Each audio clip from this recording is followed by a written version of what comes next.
한국의 4.5세 전투기 KF-X에 탑재될 미사일이 유럽의 미티어 공대공 미사일로 결정되면서 AIM-120에 의존한 일본 전투기보다 성능이 우위가 될 것이라는 미국 군사 전문 매체가 보도했습니다. 미국의 군사 전문 웹진인 밀리터리 워치 매거진은 한국이 개발 중인 제4.5세대 전투기 KF-X가 유럽의 공대공 미사일 미티어를 탑재함으로써 이미 사거리 300에서 400km 공대공 미사일을 보유한 러시아나 중국과의 미사일 사거리 간격을 좁히고 AIM-120에 의존했던 일본의 F-15J, F-2, F-35A에 대한 우월성을 확보할 것이라고 보도했습니다. 특히 한국은 최신형 전투기 숫자에서 일본에 뒤떨어진다면서 한국이 장거리 미사일인 미티아 보유함으로 인해 일본의 우위성에 대항할 수 있는 몇 안 되는 전투기를 갖게 됐다고 전했습니다. 유럽 방위 산업체 MBDA사는 지난 11월 22일 한국이 개발 중인 KF-X에 대해 장거리 공대공 미사일 미티어를 통합하기 위한 계약을 체결했다고 발표했죠. 이 계약에는 KF-X로의 통합 작업 지원과 노하우, 이전 각종 시험 장치의 공급이 포함됐습니다. 보도에 따르면 MBDA사가 개발한 장거리 공대공 미사일 미티어는 기본적으로 유럽제 레이더에만 통합을 허용했고 실제로 한국보다 먼저 미티어 통합을 희망한 인도에는 통합을 허가해주지 않았다면서 인도는 국산 전투기 태자주의 미티어 탑재를 희망했으나 탑재 레이더의 유럽산이 아니라 이스라엘 레이더를 채용했기 때문에 MBDA사는 태자주와 미티어의 통합을 허가하지 않고 결국 이스라엘제 공대공 미사일을 채용하게 되었다고 전했죠. 일각에서는 KF-X에 탑재되는 레이더는 한국의 한화 시스템이 개발한 국산 레이더여서 인도와 마찬가지로 미티어가 통합 허가될 리가 없었지만 한국의 최신형 레이더 개발에 스웨덴의 샤브사가 레이더 소프트웨어 개발에 협력하고 있기 때문에 미티어 통합 허가가 내려진 것이 아닌가 하는 분석이 나옵니다. 한국의 KF-X는 당초 미국 AIM-120이나 AIM-9을 탑재할 예정이었으나 KF-X로 통합하기 위한 무기 데이터 공개를 미국이 거부하자 AIM-120 대신 미티어를 AIM-9 대신 아이리스-T를 탑재하게 된 것이다. 여기서 미티어는 사거리 최대 300km의 장거리 공대공 미사일이고 아이리스-T는 사거리 35km의 열추적 공대공 단거리 미사일입니다. 미국의 밀리터리 워치 매거진은 한국의 KF-X가 AIM-120보다 3배 가까운 사거리를 가진다면서 KF-X가 미티어 공대공 미사일 보유에 성공한 것에 대해서 비유럽산 전투기에 통합된 최초의 전투기가 됐다고 전했습니다. 다만 일부 전문가들은 일본이 영국과 현재 미티어의 업그레이드 모델인 공대공 미사일 AAM-4B의 액티브 레이더 호밍 시커를 탑재한 신형 공대 미사일을 공동 개발 중이며 2023년도에 탑재할 예정이라고 발표하고 있어 일본도 차세대 전투기에 미티어를 탑재할 전망입니다. 전문가들은 한국이 KF-X 4.5세대, 5세대, 6세대 전투기 개발을 중단 없이 한 단계 업그레이드 해야 하고 더불어 국산 미사일을 개발해 박차를 가해야 한다고 입을 모은다. 이들은 특히 개발도 중요하지만 유럽과 미국, 이스라엘 방위산업 업체와 긴밀히 공동 개발에 참여해 미사일 핵심 기술을 하나둘씩 전수받아야 한다고 강조한다. 순항 중인 KF-X 보람의 진짜 난관은 지금부터 시제품 제작까지 놀랄 만큼 안정적 진행 추락사고, 성능 부족, 비용 초과 비판 대비해야. 전투기는 모든 무기 중 가장 만들기 어려운 무기이다. 수십 년 동안 안전성을 유지해야 하고 단 몇 킬로그램의 무게라도 치열하게 분석해서 중량을 줄여야 하는 데다 운용해야 할 무기는 수십 종류에 달한다. 그리고 모든 작전과 임무를 한 명 혹은 두 명이 완수하도록 만들어져야 하며 초음속으로 고기동을 할 때에도 모든 기능이 정상적으로 동작해야 한다. 아무리 비싼 탱크라고 해도 10개 이상의 무기를 운용하거나 수평선 밖의 표적을 공격하진 않는다. 이지스 구축함이 아무리 복잡한 레이더를 가지고 있어도 수십 명이 달라붙어 역할을 분담해 수행한다.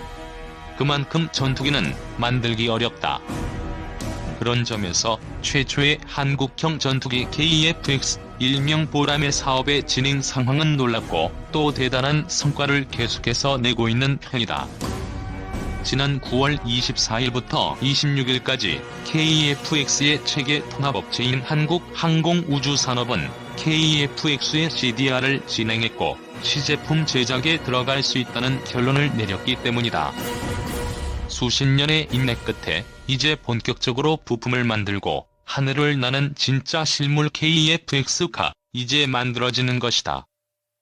단군 이래 최대 규모의 국방 연구 개발 사업인 KF-X 보람의 사업은 그동안 엄청난 의구심과 공격, 그리고 비난을 굳굳이 물리치고 지금의 위치에 도달했다.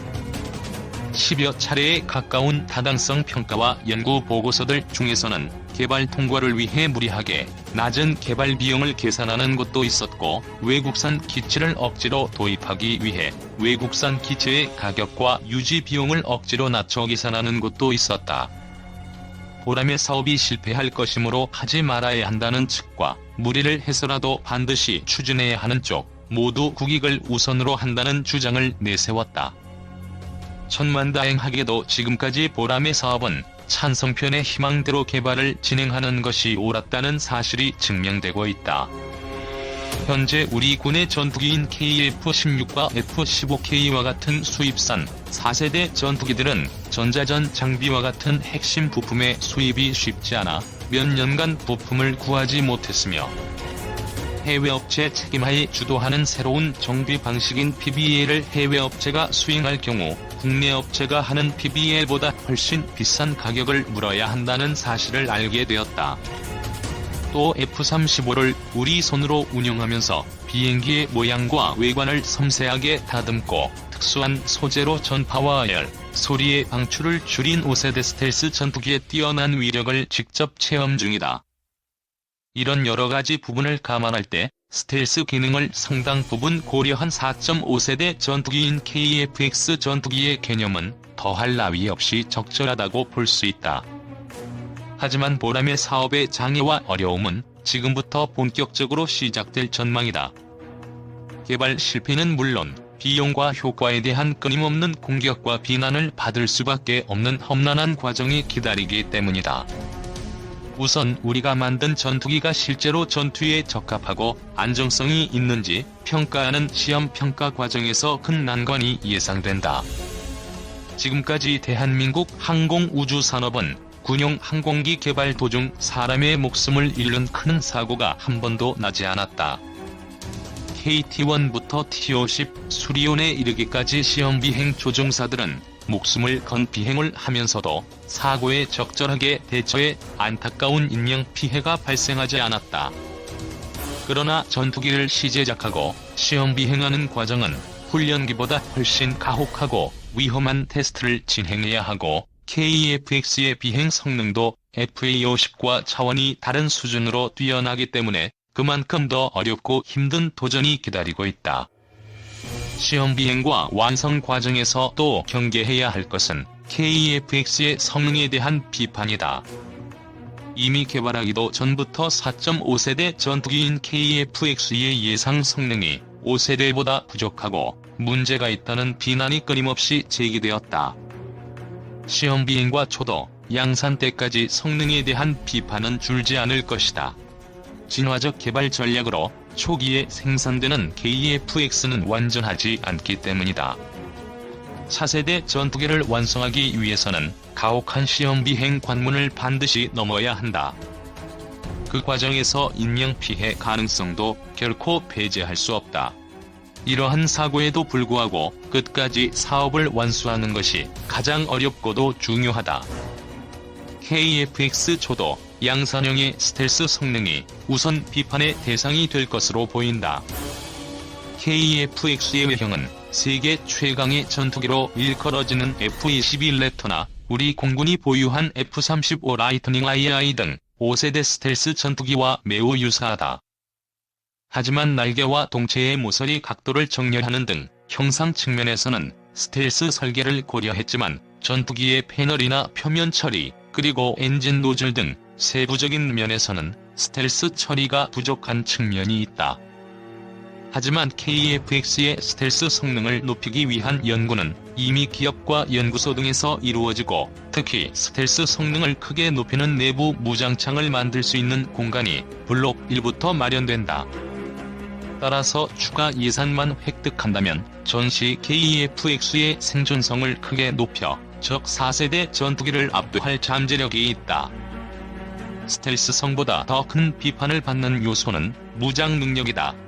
가령 KF-X의 시제기는 2021년에 완성되지만 실제로 실전에 투입할 수 있는 시기는 2026년이고 2028년까지는 KF-X의 공대지 임무가 제한되고 공대공 임무만 수행할 수 있기 때문이다. 반면 F-15K와 KF-16은 공대공 미사일은 물론 여러 종류의 유도폭탄과 공대지 미사일을 탑재할 수 있고, F-35는 유도폭탄만 갖추고 있지만 지상의 적을 정확하게 추적하고 공격할 수 있다. 그렇다 보니 2026년에 등장할 KF-X가 성능이 부족하다는 비판이 계속 제기되는 것이다. 특히 이번 국정감사에서 국회는 KF-X 블록 1이 FA-50이나 F-4도 장착하는 AGM-65 매버릭 공대지 미사일도 KF-X가 탑재하지 못한다는 사실을 비판했는데, 이것은 부족한 예산 안에서 최선의 조합을 우선적으로 적용하는 KF-X의 개발 방식을 왜곡한 것이다. KF-X 블록 1은 KGGB 활강 유도 폭탄, JDAM, LJDAM 유도 폭탄 등의 공대지 무장과 한국형 장거리 공대지 유도탄을 탑재할 수 있다. KF-X 블록 1에는 이 무기들과 함께 지상의 고정 및 이동 표적을 정확히 추적할 수 있는 타깃팅 포드가 있어 적전차, 방사포, 미사일 발사 차량들을 추적 격파할 수 있다. 장거리 공대지 미사일을 사용하면 한반도 영공 안에서 북한 전 지역의 지휘소 등 핵심 보호 표적을 공격할 수 있어 KF-X 블록 1이 빈 껍데기 성능이라는 비판은 부적절하다. 다만 KF-X의 블록별 개발 방안은 최선의 방안이 아닌 개발 위험과 비용 문제로 인한 어쩔 수 없는 선택임은 분명하다. 특히 KF-X의 경제성에 대한 비판과 비난 때문에 블록별 개발 계획을 중도 하차할 경우 부족한 KF-X의 능력을 메우기 위한 외국산 전투기 도입을 추진할 수밖에 없어 비용 대비 효과 측면에서 최악의 선택이 될 가능성이 크다. 따라서 KF-X의 개발 과정에서 효율성과 우선순위를 충분히 고려하고 최소 비용으로 빠른 시간 안에 전력 지수를 높일 방법을 고려해야 한다. KF-X의 초기 국산 무장인 KGGB와 장거리 공대지 미사일의 기능을 다양화하면 각 미사일의 수출 경쟁력을 높이고 KF-X의 초기 작전 능력을 크게 향상할 수 있을 것이다. 가령 KF-X 블록 1의 국산 공대지 무장인 KGGB와 공대지 미사일에는 일반 폭폭탄과 관통 탄두가 사용되는데, 무인 공격기와 다연장 로켓에 탑재 예정인 드론화 지능 자탄을 이들 두 무기에 한두로 탑재한다면 KF-X 1기로 북한 전 지역에 있는 방사포, 미사일 발사대, 전차 등 이동 표적 10여 대를 한 번에 파괴할 수 있을 것이다. 최선의 투자는 최고로 절약하는 것이 아닌 최고의 효율을 내는 투자이며, 실패와 좌절을 미리 대비하는 선장만이 배와 승무원들을 무사히 항구로 보낼 수 있다. 보람의 사업을 진행하는 방위산업 종사자들의 건투를 빈다.